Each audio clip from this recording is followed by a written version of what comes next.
রাহমাতুল্লাহি ওয়া বারাকাতুহু। আশা করি সকলে ভালো আছেন। আলহামদুলিল্লাহ আমিও ভালো আছি। সুপ্রিয় দর্শক, আবারও আমি আপনাদের মাঝে নতুন একটি ভিডিও নিয়ে আসলাম। আজকে আমরা আসলাম গাজীপুর শ্রীপুর গোসিঙ্গা ইউনিয়ন, হেরাপট্টা এবং কর্ণপুরে মধ্যবর্তী দুইটার মাঝখানে মাঝামাঝি একটা জায়গা, যেখানে আমাদের একটি ব্রিজের কাজ নির্মাণ চলছে।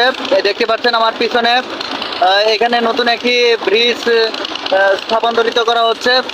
আমরা সেখানে আজকে আসলাম এবং এই ব্রিজটি কিভাবে হচ্ছে বা কতটুকু জায়গা আয়ত্ত নিয়ে ব্রিজটা হচ্ছে তা আপনাদের মাঝে তুলে ধরার চেষ্টা করব।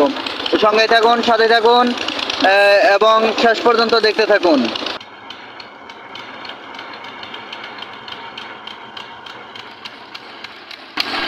দর্শক, আজকে নিয়ে আমি এই জায়গায় দুদিন আসলাম। আমি এই দুদিন আসাতে আমি ইঞ্জিনিয়ারের সাথে কোনো পরিমাণ যোগাযোগ করতে পারিনি। যোগাযোগ না করার কারণে আপনাদেরকে জানাতে পারিনি যে এখানকার